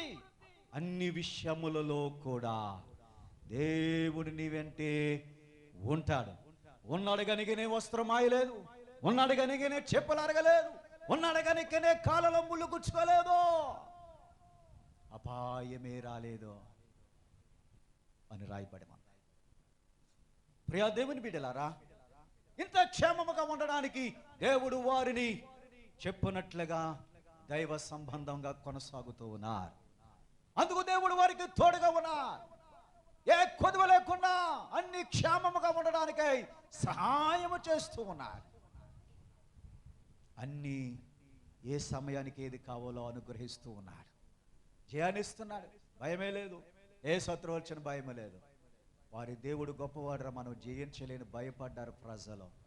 అంత పేరు రావడానికి దేవుడే వారికి తోడుగా ఉండి జయాలను గ్రహించాడు. వారి దేవుడు గొప్పవాడురా, మనం ఏమి చేయలేవరా అనే భయం ప్రజలకి కలిగింది. దేవుడు అలాగ తోడుగా ఉంటేనే, జయాన్నిస్తేనే, కార్యాలు జరిగిస్తేనే కదా. వారు అలాగ నడిస్తేనే మేలు కలుగుతుంది. గనుక మనము అర్థం చేసుకోవాల్సింది ఏంటంటే, ఒక కుటుంబం దైవ సన్నిధిని విడిచిపెట్టి, దేవుని ప్రజలను విడిచిపెట్టి కరువు వస్తే ఒక కుటుంబం వెళ్ళిపోయింది. ఓర్చుకోవాల్సింది, సహించుకోవాల్సింది. కరువు రావడానికి కారణం ఏంటి? ప్రభువుని ప్రార్థన చేయాలి. ఎందుకని ఆయన ఈ కరువు వచ్చింది? అసలు బెత్లెహేము అనగా సమృద్ధి కలిగింది, ఆశీర్వదించబడింది. యేసు ప్రభు పుట్టిన ప్రదేశం, ఇంత ఘనమైనటువంటి అభిషక్తుడే పుట్టిన ప్రాంతానికి ఎందుకు కరువు రావాలి అని దేవుని అడిగి తెలుసుకోవాలి, ప్రార్థించాలి, కనిపెట్టాలి. ఏ ప్రవక్త ద్వారా ఏ మాటలు వస్తాయో ఏమీ ఆలోచించకుండా బాధ కలగానే పారిపోయిన కుటుంబము, కరువు రాగానే కరువును చూసి వెళ్ళిపోయారు, కానీ దేవుని వైపు చూడలేదు. ప్రియా దేవుని బిడ్డలారా, ఎక్కడో బ్రతుకుదాం, హాయిగా ఉందాం, క్షేమముగా ఉందాము, లాభముగా ఉందాం అని వారు వెళ్ళిన ప్రాంతము మోయాబు దేశం. వారికి తెలుసు, దేవుడు వారికి హెచ్చరించాడు, మోయాబీయులు కానీ అమోనీయులు కానీ సహవాసం చేయకూడదు, వివాహం ఆడకూడదు, మీరు కలవకూడదు అని ఆజ్ఞాపించాడు. కలవకూడదు, సహవాసం చేయటానికి లేదు అని చెప్పినప్పుడు వెళ్ళకూడదు. అయ్యో వెళ్ళొద్దన్నాడు, వెళ్ళకూడదు. అయినను లెక్కలేనట్లుగా వారు దేవుని వైపు చూడకుండా లోకం వైపు చూశారు. మోయాబు దేశము పాపపు శాపముతో ఉన్నా పచ్చగా కనబడ్డది, చక్కగా ఉంది, అక్కడికి వెళ్ళి హాయిగా బ్రతుకుదామని లోకాన్ని చూశారు. కుటుంబం దేవుని చూడవలసింది. కొంత శోధన వస్తే, కొంత శ్రమ వస్తే, కొంత కష్టం వస్తే నిలబడకుండా పారిపోయిన వాళ్ళు కొంతమంది ఉంటారు. నిలిచి ప్రార్థన చేయాలి. ఎవరిని బట్టి వచ్చింది కరువు? ఈ తుఫాను ఎందుకు వచ్చిందని అడిగారు వాడలో. ఎవరు గురించి వచ్చింది? చీట్లు వేద్దామంటే చీటేమో యోన మీదకి వచ్చింది. ఇంత ఘోర పాపి ఉన్నాడు ఇందులోనే, ఇంత ఘోరమైన వాడు ఉన్నాడు. ఎవరు బాబు అయినా? అసలు తుఫాన్ ఎందుకు వస్తుంది? చీట్లు వేసుకుంటే అక్కడ ఉన్నాడు. అసలు అంత ఘోరమైన పాపం చేశాడైనా దేవుడు సెలవిచ్చిన మాట ప్రకారంగా వెళ్ళలేదు. మాట ప్రకారంగా, దేవుని మాట ప్రకారంగా వెళ్ళలేదు. మాటను విడిచిపెట్టి, దేవుని ఆజ్ఞను విడిచిపెట్టి వ్యతిరేకముగా వెళుతూ ఉన్నాడు. లెక్కలేనట్లుగా వెళ్తున్నాడు. అందుకే శ్రమ, అందుకే తుఫాను, అందుకే నీకు మరణపాయ పరిస్థితి. నీవే కాదు, నీతో ఉన్న వాళ్ళు కూడా మరణపాయం వస్తుంది. అది ఆ స్థలమైన ప్రదేశమైన నిన్ను బట్టి కూడా అలా కూడా నాశనం అయిపోతారా? ఆలస్యం చేసావా, వాడ మునిగిపోతుంది. వాడలో నా సామానం, మనుషులందరూ నాశనం అయిపోతారు. అర్జెంటుగా నన్ను ఎత్తిపాడేయండి అన్నాడు. అంతే, ఎత్తిపాడేయండి, ఇది నా కోసమే వచ్చింది. పేరు వచ్చిందంటే ఇది నా కోసమే అర్థమైపోయింది. దేవుని సన్నిధి నుండి, మాట నుండి తప్పిపోతున్నాను గనుక. వింటున్నారా సహోదరి? ఈరోజు నీ క్రైస్తవ బిడ్డలు తప్పుపోవడానికి ఎన్ని అటులో తప్పుపోతున్నాం, ఎక్కడెక్కడ తప్పుపోతున్నాం? ఎందుకు ఈ బాధ, ఎందుకు ఈ కరువు, ఎందుకు ఈ నష్టం, ఎందుకు ఎదుగుదల లేదు, ఎందుకు దరిద్రం, ఎందుకు ఈ బాధలో కష్టపడుతున్నావు? కానీ ఏం జరుగుతుందో చూద్దాం, గమనించు. దేవుని మాటను విడిచిపెట్టి వెళ్ళిపోతున్నాను. నన్ను ఎత్తి పాడేయండి, ఇంకా మార్గం లేదు. మీరు అందరు బ్రతకాలంటే, క్షేమంగా ఉండాలంటే. పాడేసగానే నిమ్మలమైపోయింది. అంటే సముద్రము, తుఫాను ఆగిపోయింది, నిమ్మలమైపోయింది, ప్రశాంతం అయిపోయింది. అంతే. పాడేసినోడు బతికడా లేదో తర్వాత అలాగే తెలియదు. నీవు ఎలాగే వెళ్ళావు కనుక నిన్ను ఎలా తీసుకెళ్లాలో తెలుసని దేవుడు చేప కడుపులో పెట్టి తీసుకెళ్ళాడు.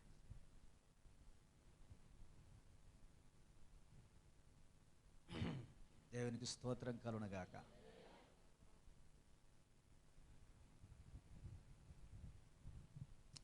దేవుని యొక్క లేఖనాల్లో మనం గమనించినట్లయితే ఈ కుటుంబం దేవుని సన్నిధిలో వాక్యానుసారంగా లేక దేవుని యొక్క వాక్య పద్ధతులు దేవుని వైపు చూడాలి, కానీ లోకం వైపు చూసింది. అందుకే వాక్యము అక్షరము చంపుకుంటూ వచ్చిందంటే ధర్మశాస్త్రములో రాయబడిన ఆజ్ఞకు వ్యతిరేకంగా చేస్తే అది చంపేస్తుంది. ఎన్నో చట్టాలు మనకున్నాయి. ఆ చట్టానికి వ్యతిరేకంగా ఏదైనా నువ్వు నేరం చేస్తే నువ్వు చేసే నేరానికి అక్కడ చట్టంలో ఏవి రాయబడి ఉందో ఆ చట్ట ప్రకారం నీకు శిక్ష. తెలంగాణలో ఒక యవనస్తురాల్ని దుండగులు ఆ యొక్క పెట్రోల్ బంక్ దగ్గర నుంచి తీసుకుని వెళ్ళిపోయి ఆమెను పాడు చేసి పెట్రోల్ వేసి కాల్చేసినటువంటి దృశ్యాన్ని జ్ఞాపం చేసుకుంటే ఆ ముగ్గురు, ఆ లారీ డ్రైవర్లు, ఆ మనుషులు ఆ యవనస్తురాల్ని పెట్రోల్ వేసి కాల్చేశారు. ప్రజలందరూ స్త్రీలు పురుషులు రోడ్డెక్కారు. గందరగోళం, బ్రతకడానికి లేదు, ఊరి తీయాలి, రోడ్డు మీద ఊరి తీయాలని. వాళ్ళు ఏం చేశారు? ముగ్గురిని పోలీసులు కాల్చేశారు. అదే పద్ధతే కంటిన్యూ చేస్తే భయముతో జాగ్రత్తగా ఉన్నాం. ఇలాంటి శిక్ష ఉంది కనుక ఇలాంటి ప్రమాదం చేయకూడదు, చాలా జాగ్రత్తగా ఉండాలి రాయ్. ఇలాంటిది విషయాలలో చాలా జాగ్రత్తగా ఉండాలని భయముతో ఉంటారు. దేవుడు కూడా ఇశ్రాయేలుకి ఆజ్ఞలు ఇచ్చాడు. చట్టం దీన్ని మీరితే అది నిన్ను చంపుతుంది, తిరిగిలేదు. ఇంకా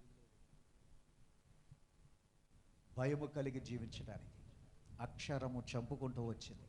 మనకు ఆజ్ఞలు ఈ వ్యతిరేకంగా చేసేవాడిని ధర్మశాస్త్రం చంపుకుంటూ వచ్చింది. అది ఇశ్రాయేలు చరిత్ర. కృపాకాలం వచ్చిన తర్వాత అది ముగించబడ్డది. ధర్మశాస్త్రం నెరవేర్చు ముగింపయింది. క్రొత్త నిబంధన దేవుడు ఏర్పాటు చేశాడు. మనం కృపాకాలంలో ఉన్నాం. సరే, దాని పాఠం వేరే విధానంలో విందాము. చాలాసార్లు విన్నాం. ఇప్పుడు మనం తెలుసుకోవాల్సిన విషయం ఏంటంటే, ప్రియులరా, దేవునికి వ్యతిరేకంగా జీవించకూడదు. దేవుడు క్షేమము కొరకు, కుటుంబాలు క్షేమము కొరకు, అభివృద్ధి కొరకు, ఆశీర్వాదం కొరకు దేవుడు నీకు ఇచ్చిన వాక్యంలో నువ్వు జీవిస్తే నీకు ఏ అపాయము, కీడు, నష్టము రాదు. నువ్వు ఆశీర్వాదకరంగా ఉంటావు అని దేవుని వాక్యం సెలవిస్తూ ఉంది. పరిశుద్ధ గ్రంథములో చూడండి, న్యాయాధిపతుల గ్రంథము 21వ అధ్యాయము 25వ వచనములో ఇలాగ రాయబడి ఉంది మాట. ఇశ్రాయేలుకు రాజు లేడు, ప్రతి వాడును తమ తమ ఇష్టానుసారంగా ప్రవర్తించారు. దేవుని భయం లేదు. ఆ కాలానికి వచ్చేటప్పటికి న్యాయాధిపతులు లేని దినాలలో అధికారులకు భయం లేదు, దేవుని భయం లేదు. ప్రతి వాడునంట తమ తమ ఇష్టానుసారంగా ప్రవర్తించారు. తమకి ఇష్టం వచ్చినట్లుగా, తనకు తోచినట్లుగా ప్రవర్తించారు. ఇతడు అన్న, ఇతడు తమ్ముడు, చెల్లి, అక్క, తల్లి, కొడుకు, మనుషులు తమ ఇష్టానుసారంగా ప్రవర్తించిన కారణం చేత ఆ దేశంలో దేవుడు కరువును పెట్టాడు. అసలు కరువు రావడానికి గల కారణం మనుషులు ప్రవర్తన పాడైపోయింది. దైవభీతి లేదు. దేవుని ఆజ్ఞను మార్చారు, దేవుని సన్నిధి మార్చారు. దేవుని వైపు ఉండవలసినది వారి స్థానసరంగా జీవించారు. అదండి మనుషులకు నెమ్మది లేకపోవడం, కుటుంబాలకి శాంతి సమాధానం లేకపోవడం, భార్యాభర్తల మధ్యన, పిల్లల మధ్యన అయ్యో ఎన్నో ఎన్నో కరువు చూస్తున్నావు, వ్యాధి చూస్తున్నావు, నష్టాలు చూస్తున్నావు, కష్టపడుతున్నావు, కష్టార్జితం ఉండలేదు, ప్రయాసపడుతున్నావు, లాభము ఉండలేదు, తిరిగి అప్పులు పాలవుతున్నావు, దుఃఖకరంగా మారుతుంది, శాపగ్రస్తంగా మారుతుంది, పేదరికం ఎక్కువయ్యింది, బాధ ఎక్కువయ్యింది. కుటుంబాలలో ఈ దినాలలో చూస్తే రోగాలతో బాధపడేవారు, శ్రమలతో బాధపడిన వారు, నిందలు అవమానాలతో బాధపడిన వారు, ప్రేమతో పిల్లలని చక్కగా పెంచిన తర్వాత పెద్దవాడైన తర్వాత కొడుకేమో తిరుగుబాటు చేయడం, కుమార్తె ఏమో తల్లిదండ్రులకు లోబడకపోవడం, తల్లిదండ్రులకు వ్యతిరేకముగా పిల్లలు తిరగడం, శాంతి లేదు, నెమ్మది లేదు. ఒక్కొక్క ఇంటిలో కరువు, తినడానికి సరైన ఆహారము లేదు, సంపదన లేదు, బాధ బాధ, దిగజారిపోయే పరిస్థితి, కుటుంబాలుగా పతనమైపోతూ ఉన్నాయి. కారణం దేవుని మాట వినలే. దేవుని యొక్క మాట, దేవుని వాక్యం వినబట్టికి వింటున్నావు కానీ వాక్యానుసరముగా జీవించలే. దేవుడు కోరుకుంటున్నాడు అభివృద్ధి పరచాలని, దేవుడు కోరుకుంటున్నాడు సురక్షితంగా ఉంచాలని, దేవుడు కోరుకుంటున్నాడు గొప్పవారుగా చేయాలని. నా మాట విని నా మాటను సమ్మతించిన ఎడలా మిమ్మల్ని అతి శ్రేష్ఠులుగా నేను చేస్తానన్నాడు దేవుడు యెషయా గ్రంథంలో. నా మాటను సమ్మతించి మీరు జీవింతే నేను మిమ్మల్ని అతి శ్రేష్టమైన వారిగా మీ కుటుంబాలు మిమ్మల్ని చేస్తాను. నా మాటను సమ్మతించడం అది వాక్యమునుకున్నటువంటి శక్తి కలిగిన దేవుని మాట.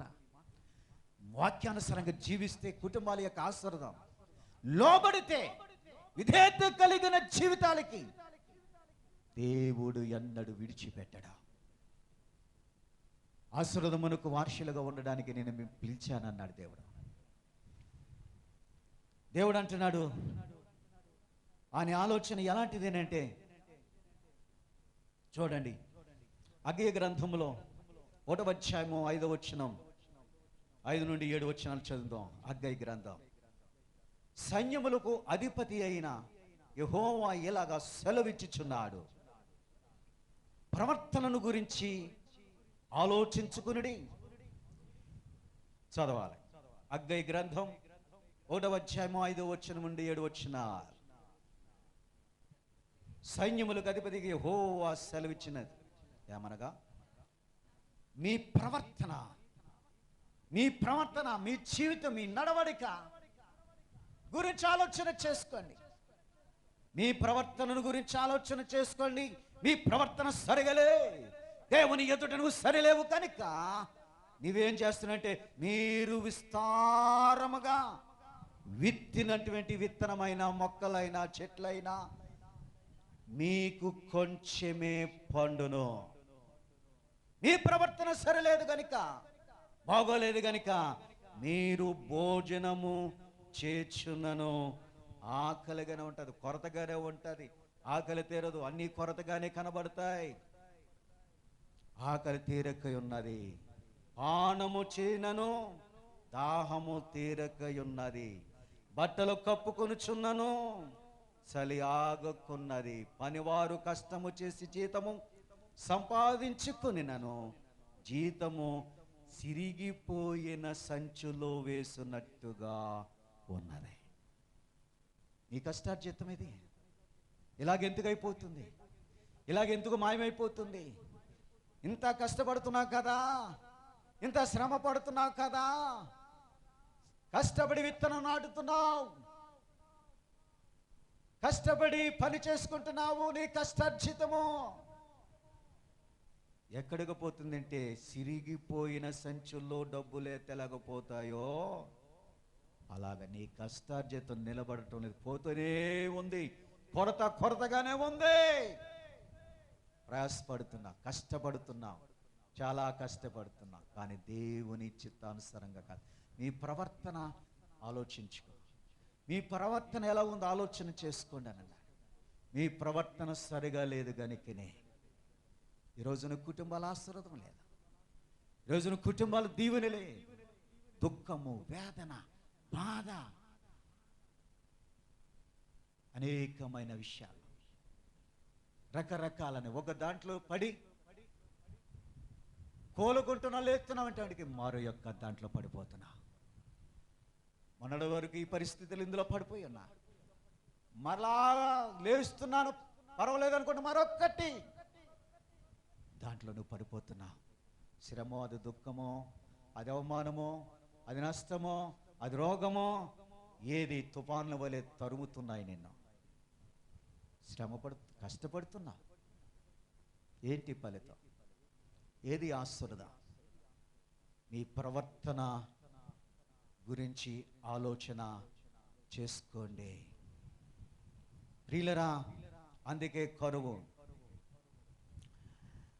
గనుకనే ప్రభుత్వాలు కొత్త ప్రణాళికను చేస్తూ ఉన్నాయి. చచ్చడిపోయినటువంటి సారము లేని భూములను సారవంతంగా చేయడానికి ఓ జ్ఞానులైనటువంటి వారు ఎందరూ బయలుదేరి ప్రయత్నాలు చేస్తున్నారు ఎన్నెన్నో చేయడానికి. మానవుని జ్ఞానం దేవుని ఎదుట పనికిరాదు. నీ జ్ఞానంతో ఎన్ని ప్రయత్నాలు చేసినా అది ఫలితం జరగదు. విసారమైనవి సారవంతంగా చేయడానికి ప్రయత్నాలు చేస్తున్నా నీ జ్ఞానం వ్యర్థమైపోతుంది. దేవుని ముందు మానవ జ్ఞానం పనికిరాదు. దేవుని కృప ఉండాలి. పరిస్థితులు మారాలంటే దేవుని కృప ఉండాలి. కుటుంబము బయలుదేరి వెళ్ళిపోయిన మోయాబు దేశానికి వెళ్ళిపోయింది బ్రతుకుదామని. కానీ ఆ కరువుతో వెళ్ళింది, కానీ దేవుని సన్నిధి నిలవలేక దేవుని సహవాసం విడిచిపెట్టి దేవునినే మర్చిపోయింది కుటుంబం. మోయాబులు ఉన్న ప్రాంతానికి కాపురం పెట్టాడు. ప్రియులరా, భర్త చనిపోయాడు ఎలెమెలెకు. కొద్ది దినాలు తర్వాత పెద్ద కుమారుడు చనిపోయాడు. ఆడికి వెళ్ళి వివాహాలు చేసుకున్నారు 2 కుమారులు. కానీ పెద్ద కుమారుడు చనిపోయాడంటే మరి యొక్క దుఃఖము, చిన్న కుమారుడు చనిపోయాడు. భార్యకు భర్త లేడు, పెద్ద కొడుక్కి పెద్ద కోడలికి భర్త లేడు, చిన్న కోడలికి భర్త లేడు. అయ్యా కుటుంబం ఏమైపోయింది అయ్యా? క్రైస్తవ కుటుంబం, దేవుని ప్రజలు, దేవుని కుటుంబం ఎందుకయ్యా ఇలాగైపోయింది? ఎందుకయ్యా ఇలాగ పతనం అయిపోయింది? భర్తల లేని కుటుంబం.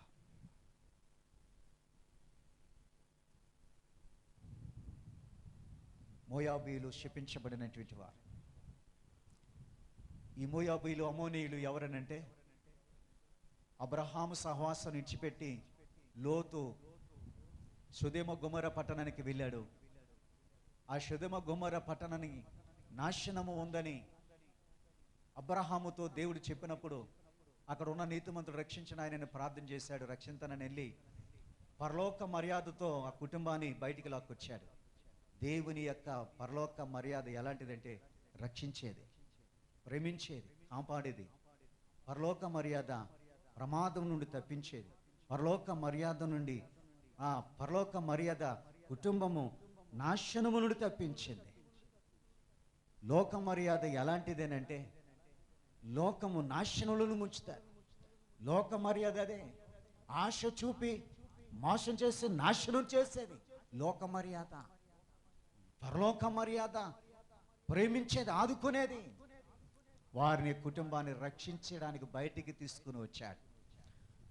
ఆమెమో లోతు భార్య, నీవు వెనకకు చూడకమ్మా, వెళ్ళిపో, ఎదుటో పర్వతం మీదకనంటే దేవుని మాట లెక్క చేయకుండా వెనకకి తిరిగింది, ఉపస్తంభం అయిపోయింది. దేవుని మాట వినలేని ప్రజలు, దేవుని మాటకి వ్యతిరేకంగా జీవించే ప్రజలు ఏమైనా ఆశీర్వాదమా, ఏమైనా దీవెనా?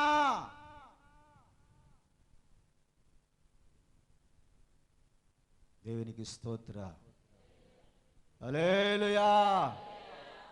నీ మాట చాలయ్యా, నీ చూపు చాలయ్యా, ఓడు చాలయ్యా, నీ నీడ చాలయ్యా.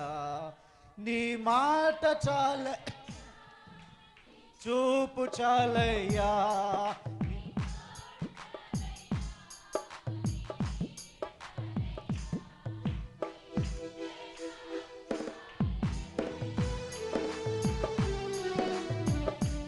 నేను ఉంటానేసయ్యా, నీ ఉంటే నాకు చాలు యేసయ్యా. నీ వెంటే నేను ఉంటానేసయ్యా. హల్లెలూయా. దేవుని మాట వినలేని కారణం చేత అక్కడికక్కడే ఉపస్తంభం అయిపోయి స్తంభముగా నేటి వరకు దిన వరకు ఆ స్తంభం అలాగ ఉంది. ఇంకా దగ్గరగా ఉంటుంది యొక్క ఆ పర్వతం మీదకి వెళ్ళిపోతానని తను నిర్ణయించుకుని లోతు తన 2 కుమార్తెను తీసుకుని మరి యొక్క ప్రాంతానికి వెళ్ళిపోయాడు. పర్వతం మీదకి అగ్నిగంధకాలతో పట్టణం అంతా కాల్చేశాడు. ఒక్కడు బ్రతకకుండా ఈ కుటుంబాన్ని పరలోక మర్యాదతో రక్షించాడు.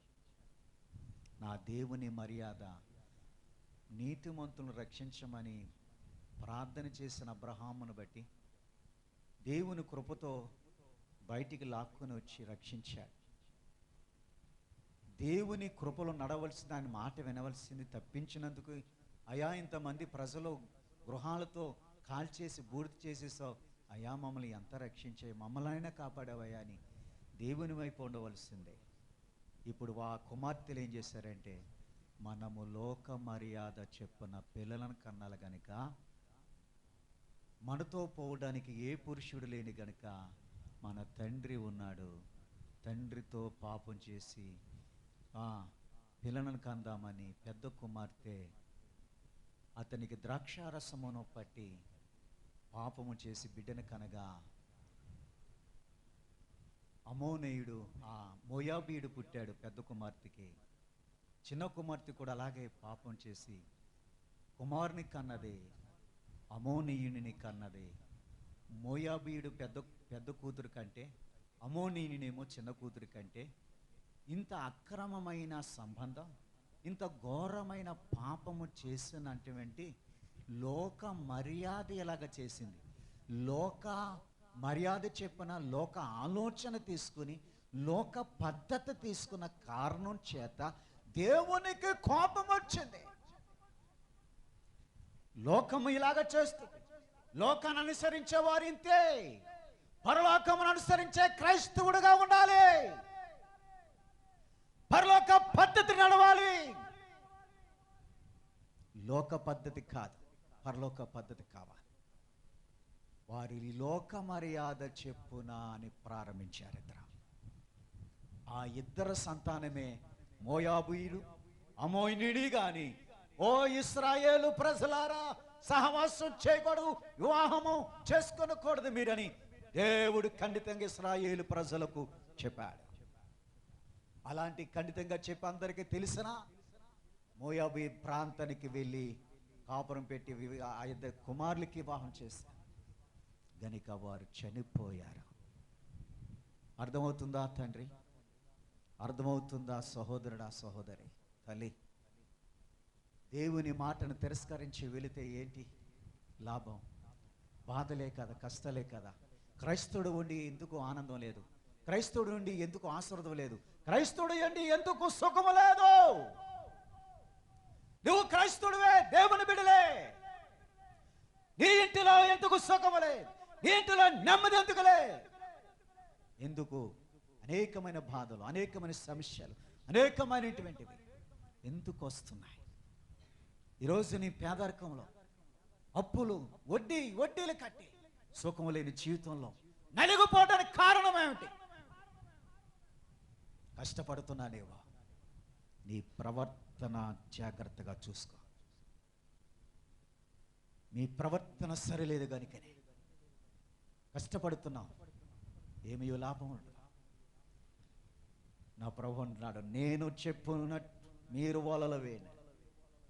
యేసు చెప్పినట్లుగా వలలు, నీ మాట చెప్పన మేము వలలో వేస్తున్నామన్నాడు. నీ మాట చెప్పున ఆయన చెప్పినట్లుగా కనుక చేస్తే స్థారమైన ఆశీర్వాదం. చెప్పినట్లే చేసావా? ప్రభు చెప్పినట్లుగా చేస్తున్నామా? ప్రభు చెప్పినట్లుగా వాక్యానుసారంగా జీవిస్తున్నామా? దేవుని బిడ్డలను గమనించాలి. ఒక స్త్రీ దగ్గరికి రాళ్ళు పట్టుకుని వచ్చారు. యేసు ప్రభు దగ్గర పరిగెత్తుకుని వెళ్ళింది ఆ స్త్రీ. ఆ అమ్మ ప్రభు పాదాల దగ్గరికి వెళ్ళిపోయి, నీవే నా శరణమని. అప్పుడు వాళ్ళన్నారు రాళ్ళు పట్టుకుని. లోక మర్యాద. లోకం ఏం చేస్తుంది? ఈమె పాపం చేసింది, పాపం చేస్తుండగా పట్టబడింది. రాళ్ళతో కొట్టి చంపాలని ఉంది కదా, మేము రాళ్ళతో కొడుతున్నాం చంపడానికి, నువ్వేం చెప్తావని అంటే ఆయన అన్నాడు, పరలోక మర్యాద, లోక మర్యాదతో రాళ్ళు పట్టుకుని చంపడానికి వచ్చారు. యేసయ్య అంటాడు, మీలో పాపము లేనివాడు ఆమె మీద మొదట రాయి వేయండి.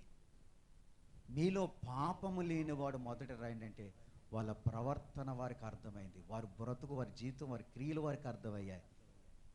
అంటే రాళ్ళు అక్కడే పడేసి వెళ్ళిపోయారు. పరలోక మర్యాద రక్షిస్తుంది, పరలోక మర్యాద క్షమిస్తుంది, పరలోక మర్యాద నింద వేయలేదు. ఆయన అంటున్నాడు, నేను ఎవరు నిన్ను శిక్షించలేదమ్మా అంటే, ఎవరునూ నన్ను శిక్షించలేదయ్యా, నేనును నిన్ను శిక్షించినామన్నాడు. ఇది పరలోక మర్యాద. లోకం ఏం చేస్తుంది? నిందలు వేస్తుంది. ఆమె ఇలాగా, ఈయన ఇలాగా, వాళ్ళ గురించి, వాళ్ళ ప్రవర్తన గురించి నువ్వు మాట్లాడుతున్నావు, కానీ నీ ప్రవర్తన గురించి ఆలోచన చేసావా? ఎదుటివాని యొక్క కుటుంబాన్ని గురించి, ఎదుటివాని యొక్క జీవితాన్ని గురించి మాట్లాడుకుంటూ వారు, వీరు, వీళ్ళు, వాళ్ళు ప్రవర్తన వేదికావు, కానీ నీ ప్రవర్తనను గురించి నువ్వు ఆలోచన చేసావా? దేవుడు అడుగుతున్నాడు, నీ ప్రవర్తన సరి చేసుకో, నీ ప్రవర్తనను గురించి ఆలోచన చేసుకొని. ఎందుకు ఇంత కష్టం? ఎందుకు ఇంత శ్రమ? ఎందుకు ఇంత బాధ? ఎందుకు ఇలాంటి మీకు శ్రమ అని అంటే, మీరు మీ ప్రవర్తన సరిలేదు. దేవునికి స్తోత్రం కలుగునుగాక. హల్లెలూయా. దేవుని బిడ్డలారా, ఎంత కరువు వస్తుంది, ఇన్ని పరిస్థితులు ఏర్పడుతున్నాయి గనుక ఇన్ని మరణాలు, ఇంత కరువు, ఇంత బాధ. ఒక కుటుంబం ఏమో మోయాబు దేశానికి వెళ్ళి శాపగ్రస్తులతో సహవాసం చేసి నాశనం అయిపోతే, మోయాబిరాలైనటువంటి రూతు, శపించబడిన ఆమె బయలుదేరి, నా ప్రజలదయా, నా జనం వద్దు, మా పద్ధతులు వద్దు, మా ఆచారాలు వద్దు, మా యొక్క సిద్ధాంతాలు వద్దు, అన్నీ విడిచిపెట్టి, అమ్మా అత్త, నీ దేవుడు నాకు కావాలి, నీ దేవుని మాట కావాలి, నీ దేవుని ప్రజలు నాకు కావాలి, నీ దేవుడు ఉండే ప్రాంతం నాకు కావాలి, ఆ జనము, ఆ సన్నిధి, ఏదో నేను అక్కడికి వస్తాను, నాకు వారే కావాలి, నీవే కావాలి, నీతోనే ఉంటాను, నీ ప్రజలే కావాలి, నీ దేవుడే నాకు కావాలని శాపగ్రస్తురాలు ప్రభు దగ్గరికి వస్తే ఆమె దీవించబడిపోయింది, శాపం పోయింది, ఆశీర్వాదకరంగా మారిపోయింది. హల్లెలూయా. లోకము ప్రభువులోకి వచ్చి బాగుపడచ్చు, ప్రభువులో ఉన్న వాళ్ళు లోకానికి వెళ్ళిపోయి పాడైపోతా, ఆశీర్వాదం ఉండదు, కుటుంబం పాడైపోతుంది, బిడ్డలు మాట వినరు, బిడ్డలలో అనేక విధాలుగా శోధన, బాధ వెనకాల బాధ, దుఃఖం వెనకాల దుఃఖం. కష్టపడుతున్నావు కానీ మనశ్శాంతి నీకు ఉండదు. ఈరోజుని అనేక విషయాలలో, ఎన్నో విషయాలు శ్రమ పడుతున్నా, ప్రయాసపడుతున్నా. దీవెన ఎందుకు లేదు? ప్రభువును నమ్ముకున్నా, ఎందుకు అభివృద్ధి లేదు? నీ ప్రవర్తన మార్చుకోవాలి. నీ కష్టార్జిత నిలబడుతుంది, ఆశీర్వాదకరంగా ఉంటుంది. కొంచెముగా ఉన్న నన్ను అది నూరంతులుగా నేను ఫలింపచేస్తానన్నాడు. కొంచెమున్నా దానిని నేను ఆశీర్వదిస్తానన్నాడు. నీకు చిన్న జీతమైన అది సమృద్ధిగా నేను చేస్తాను. నీవు ప్రయాసము వ్యర్థము కాకుండా అది ఫలితంగా ఉంటుందన్నాడు. ప్రభు చెప్పినట్లుగా చేస్తావా? దేవుడు తన చెప్పిన వాక్యలో నువ్వు నడుస్తున్నావా? క్షేమముగా ఉండాలంటే దేవుని ఆజ్ఞ, దేవుని వాక్యములో క్రైస్తవం నడవాలి. కుటుంబముగా మనము క్రీస్తు యొక్క వాక్య వెలుగులో నడవాలి. అప్పుడు నీకు మేలు కలుగుతుంది. పెంట కుప్పల నుండి దీనులను పైకి, నేను నీ దరిద్రత పెంట కుప్పల మీద ఉన్న వాళ్ళని ఇలాగా లేపుతా. పూరు పాకల నుంచి వచ్చాం, పూరు పాకలో నివాసం. కుందూరు వచ్చాక కూడా పూరు పాకల్లో పాముల మధ్యలో ఉన్నా. ఈ ఊరు వారందరికీ, మీ అందరికీ తెలిసిన సంగతి. శ్రమపడ్డాం, కష్టపడ్డాం, నిందలు అవమానాలు అనేకమైనవి వచ్చాయి. నేను నిన్ను లేవనెత్తడానికి ఒక సమయం ఉంది, అంతవరకు నా రెక్కల క్రింద దీన మనసు కలిగి ఉండా. నేను తగిన సమయం నేను నిన్ను హెచ్చిస్తాను. నీ దరిద్రుని పైకి లేవనేస్తా. నీ దరిద్రం పోతుంది, నీ శాపం పోతుంది, నీ పేదరికం పోతుంది. దేవుని తలంపులు ఉన్నతమైన ప్రభు చెప్పినట్లుగా జీవించు, ఆశీర్వదించబడతా. ఈ రోజుకి కూడా దశంభాగం ఇవ్వలేని క్రైస్తవులు ఉన్నారు. 10 రూపాయలు దేవుడికి వేస్తున్నా. కాయంతలు ప్రార్థన చేసుకుని కానుకలు ఎడ తీసుకుంటే ఈ చేయికో కాయంతం వచ్చేసింది, ఈ చేయికో కాయంతం వచ్చేసింది, సిరిగిపోయింది కూడా వేసింది ఒక తల్లి. ఎవరో మరి తల్లిలో సహోదరుడు 10 రూపాయల కాయంతం ఇలాగ మడత తీద్దామని తెత్తి ఇద్దరు ఇలాగ వచ్చేసింది, చేతిలోకి 2 ముక్కలు అనుకున్నా. నీ చేతిలోకనా ఆ చేతిలోకి రా, ఆ చేతిలోకనా ఓకే.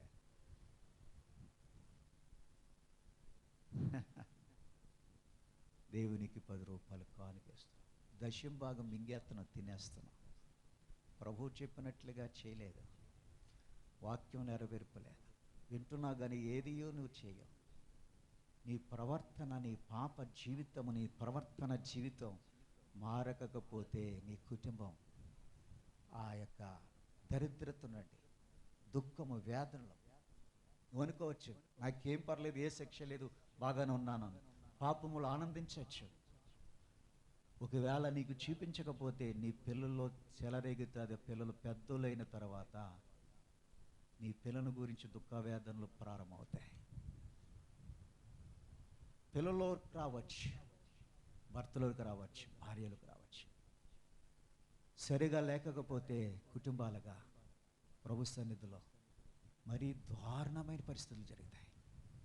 కుటుంబాల్లో కట్టడానికి ప్రభు కృప చేస్తున్నాడు. యెహోవా ఇల్లు కట్టించిన ఎడల దాన్ని కట్టివారు ఇల్లు మనమే కట్టబడాలి. ఆయన కడుతున్నాడు. అది ఆశీర్వాదకరంగా, అది దీవెనకరంగా, అది సంతోషం, నెమ్మది, శాంతికరంగా. కనుక దేవుని బిడ్డ గమనించు, కరువు ఎందుకు వస్తుంది, కుటుంబం ఎందుకు అలాగైపోయింది, ఇంకా అనేకమైన పాఠాలు ఉన్నాయి. దేవుని చిత్తమైతే ధ్యానం చేసుకోవచ్చు. విన్న వాక్యాన్ని బట్టి ఈ సమయం అందు తీర్మానం.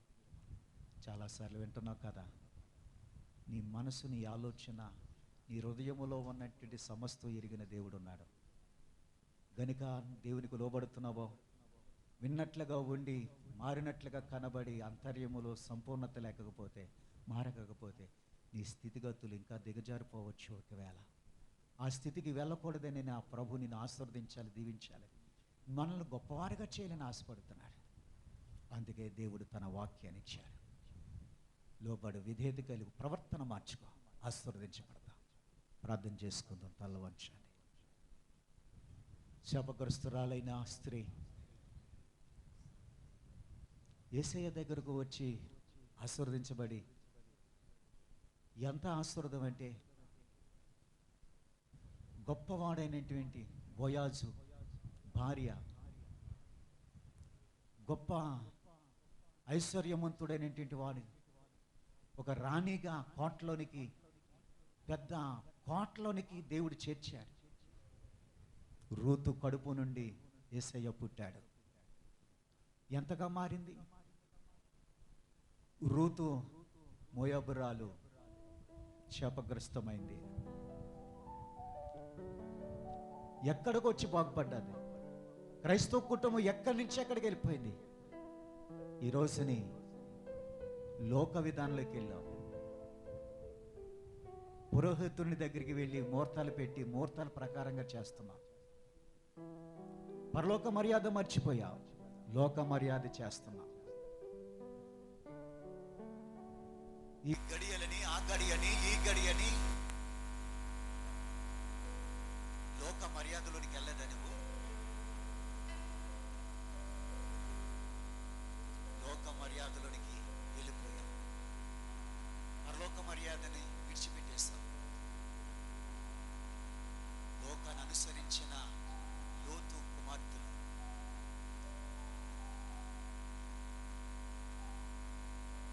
ఆ మోయాబులను అనుసరించినటువంటి క్రైస్తవ కుటుంబం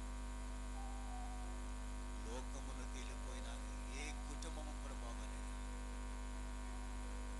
మరణాలు, కష్టాలు, బాధలు, దుఃఖము, వ్యాధిని పరలోక మర్యాద నా యేసుతో చీల్చి, ఎందుకు నీ కుటుంబంలో ఇంకా అలాగ ఉంది? ఎందుకు? కారణం వేదన, దుఃఖము, ఆర్థిక పరిస్థితి. కష్టపడుతున్నావు, లాభము ఎందుకు రాలేదు? నీ ప్రవర్తన గురించి జాగ్రత్తగా చూసుకో. ప్రయాసపడుతున్నా, కష్టపడి విత్తనం విత్తుతున్నా, పంట వచ్చేటప్పటికి చేతికి వస్తుంది, రేపు మా పంటప్పటికి చేతికి రాలేదు. మలిపిలే, లాభములే. దేవుడు అంటున్నాడు, దేవునిని విసర్జించి ఏమి చేయలేదు. నీ సొంత జ్ఞానం పనికిరాదు. ఎన్నో ప్రయత్నాలు చేసి ఉండొచ్చు ఇప్పటి వరకు. నీ సొంత జ్ఞానంతో, ప్రయత్నాలతో, ప్రయాసముతో ఎన్నో కష్టాలు పడుతున్నావేమో. దేవుని సన్నిధిలో ప్రవర్తన సరలేకపోతే ఏ కుటుంబమైనా స్థితి, పరిస్థితులు అంతే. పరలోక సంబంధమైన జీవితం నడవకుండా లోకాన్ని అనుసరించి జీవిస్తున్నా.